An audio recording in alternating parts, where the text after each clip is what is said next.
to Vibrant Life, episode number 17. This is Jessica Parker. I am a holistic health coach. I have a master's in health psychology and I'm a fitness instructor. So today we're diving into potassium. Last time we talked about magnesium and we are on a electrolyte kick, as you can tell. So if you have not listened to episode 16 where I talked about magnesium, go back and listen to that one. Magnesium is so important. I cannot emphasize that enough. And so many of us, most of us, are deficient in it. So you might be experiencing some things that you have no idea are related to that deficiency. And it's such an easy fix. So potassium, according to Science Direct, potassium is an essential nutrient that's required for normal cellular function, as is magnesium. Although humans evolved on diets rich in potassium, not the case anymore, and I'm sure that's not shocking. Nowadays, our diets are quite low in potassium. Some of the adverse effects of inadequate potassium intake are higher blood pressure levels. Did you hear that? Higher blood pressure levels, greater salt sensitivity, increased risk of kidney stones, and possibly increased bone loss, as well as an increased risk of stroke. So this is something to take very seriously. And I will say, as a health coach, one of the first things I think of when somebody is struggling with blood pressure is your potassium levels. So it is, however, really important that you have this good balance and you don't have too high of potassium either, because that can be problematic. So with magnesium, if you listened last time, you'll know that you can take a lot of magnesium and like the worst thing that's going to happen is you're going to be on the toilet.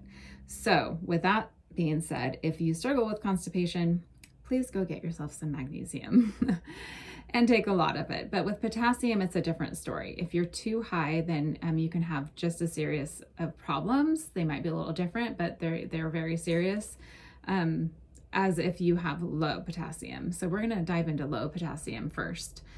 So this is going to be a little nerdy for a second here, but the New England Journal of Medicine says that this strict regulation of potassium, that keeping it really in that not too low, not too high level, is essential for a broad array of vital physiologic processes, including the resting cellular membrane potential, the propagation of action potentials in the neuronal, muscular, and cardiac tissue, along with hormone secretion and action, vascular tone, systemic blood pressure control, gastrointestinal motility, acid-base homeostasis, glucose and insulin metabolism, mineral corticoid action, renal concentrating ability, and fluid and electrolyte balance. So again, that was super nerdy, but from that paragraph, you should get that, you know what? Potassium is important. It's a number one thing that I think of when I hear certain symptoms from people. I really want to know where your electrolytes are. What is your diet in relation to these electrolytes, and just trying to piece all the puzzle together in order to see, is this a problem for you? Because that is such an easy fix if that's where it's at. However, like if your potassium and your magnesium are low or they're off or they're out of balance, it's a really easy fix, right? However, it can cause huge problems if you are out of balance. So it's important to understand that your potassium homeostasis is maintained by the sodium potassium pump. And we are going to talk about sodium on the next podcast that I do on electrolytes, which might not be number 18, but it is coming. So the sodium potassium pump is key for maintaining balance. It ensures that you have an equal amount of electrolytes. So it really controls the fluids going in and out of your cells. Just know that. And our body is comprised, you guys probably know, of approximately 60% water. So this regulation of water going in and out of our cells is vital, very vital. So moving on, let's expand on that list of symptoms for low potassium. According to Dr. Axe, here's a more comprehensive list, and it's more than this even, but we're just, we're going to try and address like the main ones. Fatigue, constipation, breathing difficulties, tingling and numbness, irritability, muscle cramps, weight gain, blood pressure problems, heart palpitations, cellulite buildup, nausea, arthritis, stomach cramps, bloating, abnormal psychological behavior, including depression, confusion, or hallucination. So Let me just dive into this for a minute here and say that, first of all, you have to have an adequate amount of magnesium in your body in order for it to absorb potassium. So that's really important. And you'll notice a real crossover with some of these symptoms, like you heard me say constipation for one, fatigue. Those are some that both magnesium and potassium are going to hit, but a lot of it also has to do with the fact that they go together. So the first thing I would have you do if you are having some of these symptoms is do magnesium as a supplement, because again, you're not going to get to that toxic level. So I personally make sure I have to watch my potassium carefully. I know that I run low on potassium, and I know now how it feels because I've made that connection. I've had my labs run, and I know what those symptoms are. So now if my body is like, if I have heart palpitations, if I suddenly get clammy and feel nauseous and my heart, I'm having those palpitations, those are some classic signs for me personally that I am really running low on potassium.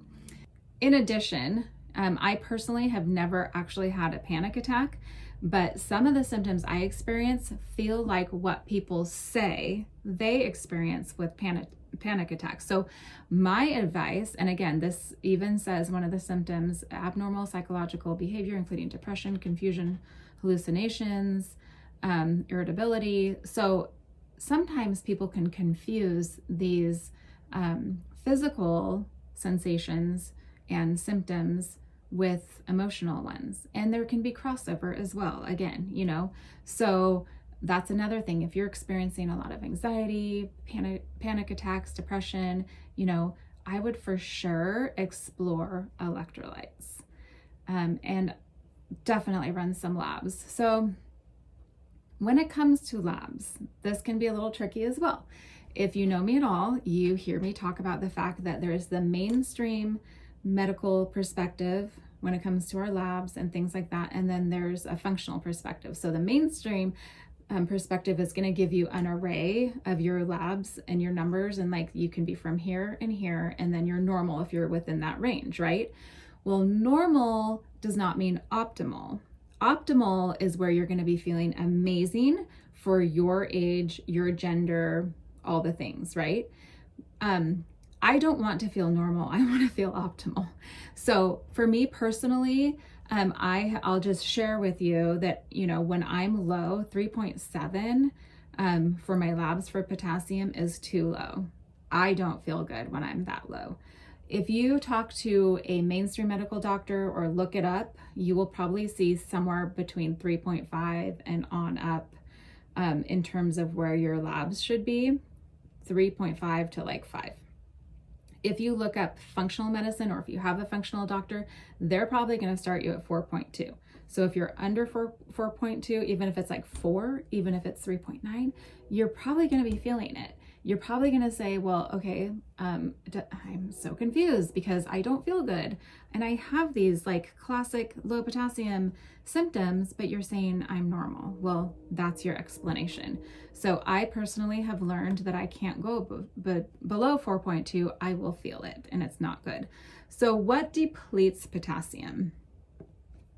Medication, absorption issues. So if you have gastrointestinal stuff, I don't need to go into that, but if you have gastrointestinal issues, or maybe you have gluten sensitivity caused by leaky gut, that can absolutely deplete your potassium. Certain antibiotics, diuretics, heat, stress, toxicity. I'm going to talk about that one a little bit more in just a second. Alcohol, fast food, sugar, lack of sleep, and then of course low magnesium, because then you're not going to be absorbing it. So there are more, but those are like classic reasons that your potassium is going to be depleted.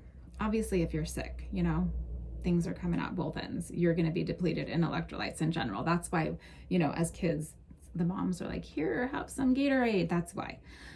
But with toxicity, just a personal story here. I believe that I have mercury toxicity, which is a cause of potassium depletion, electrolyte depletion in general. And therefore, I believe that is why I struggle to keep mine up. And so, because I know my story, I know where my labs are at, I know how it feels when I get low, then I'm okay with supplementing. You have to be very careful. I've said like magnesium, go ahead and supplement, but potassium, be careful and understand the symptoms of low and high potassium and where your body is at. I would definitely run labs to make sure. And I have another story about that in a minute, but I use Ultima, which I'm not affiliated with this brand whatsoever, but I use this daily because it has a good mix of potassium, magnesium, it has calcium in it, it has a good mix of electrolytes, and I feel better. I feel better when I'm just on top of it. Plus I do things, I'm a fitness instructor. I have some stress going on, who doesn't? Some of the symptoms from my autoimmune stuff has to do with sleep issues. So those are things that are going to add to this constant struggle in terms of keeping my potassium up. So I have to be very careful with that balance. Therefore, I use that daily. But you guys, in order, according to your recommended daily allowance, it is in the thousands. And this here is only, and of course, I need glasses and I'm not, is only 250 milligrams. We all know that even at 250 milligrams, your body's not going to absorb all of that. So I feel safe. I'm not taking thousands of milligrams. I'm just taking 250. So there is that. There's definitely a safe way to do things like that. So what if your potassium is too high? So I have a friend who recently, he has this is kind of a different scenario, but and I mentioned it on the last one, but he has symptoms of low potassium. He doesn't even eat high potassium foods. He doesn't take electrolytes. And so I did some digging because he also said that that he gets, if you get up in the morning and feel almost like a head rush kind of thing, that is classic sign for adrenal issues. And so if your potassium reads too high, but you're having low potassium symptoms like heart palpitations, cramping, things like that, then that's a sign that your body is actually just not utilizing the potassium correctly. So it's not even that his potassium is actually high, if that makes sense. I know this is a little complicated, but there are so many different things that go on within our system and our blood and our cells. And you can have nutrients your body needs to be using potassium. And if it's not, it's just going to be swimming around in your blood versus being in the cells and the tissues where it needs to be. And that's what's going on there. He has adrenal issues. Therefore, his body is not processing and utilizing the potassium. So his labs make it look like his potassium is high, which is dangerous. And yet his experience is low potassium. Does that make sense? So there are so many different scenarios that can happen with all of these things. And that's why I find it so important to run your labs if you think you have anything going on.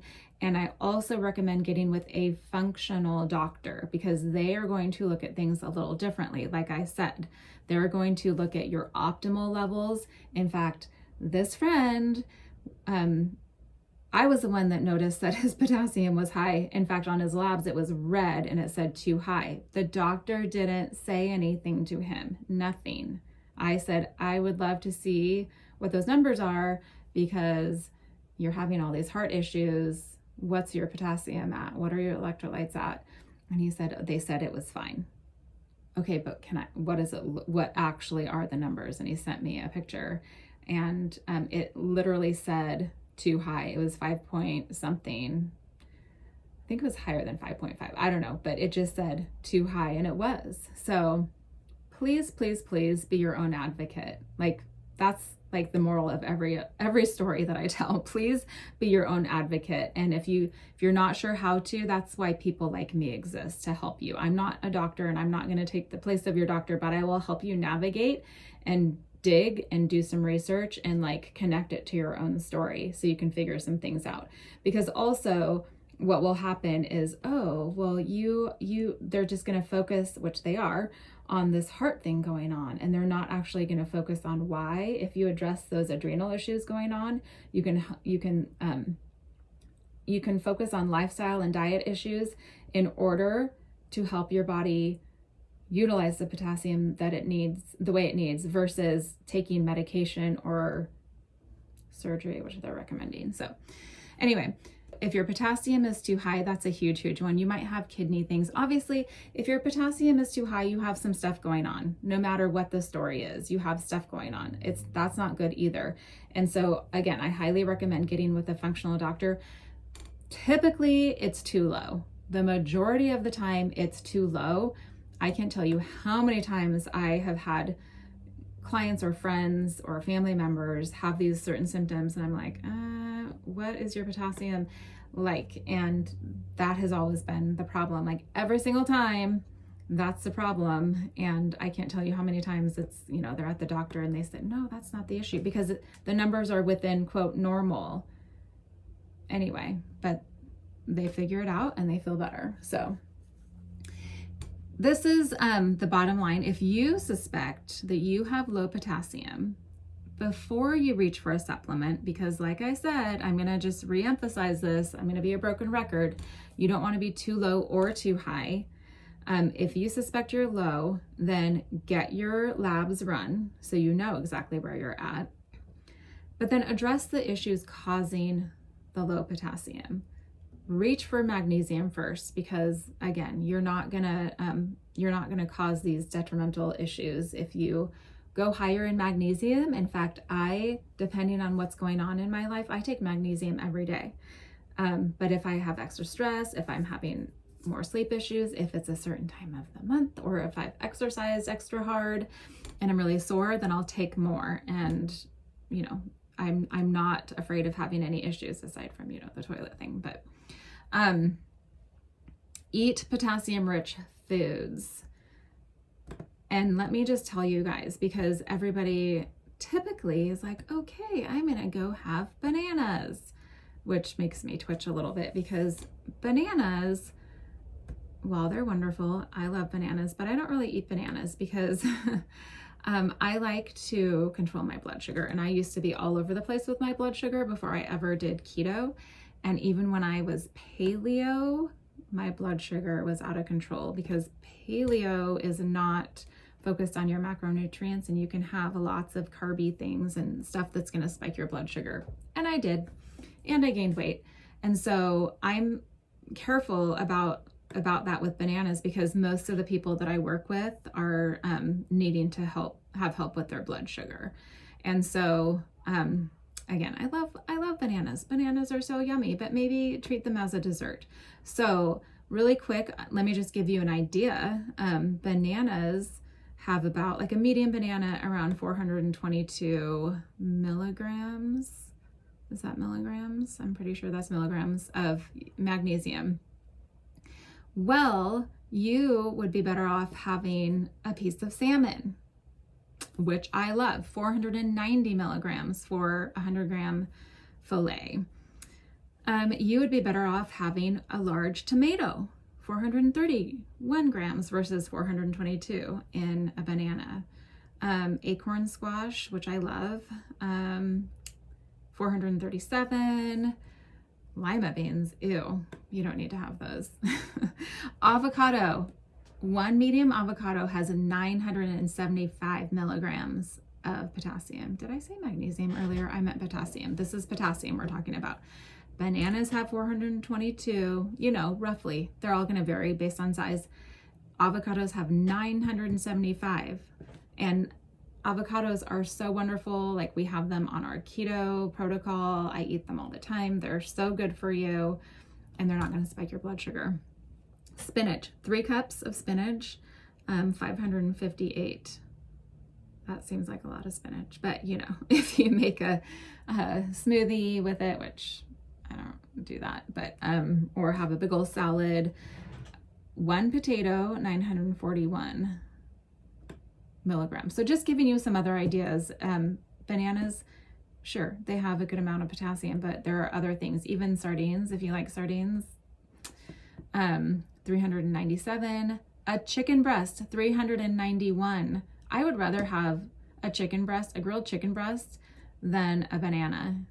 391 milligrams versus a banana, 422. In fact, have your chicken breast on top of some spinach. And there you go. Even peanuts have more, 634 milligrams for 2/3 of a cup.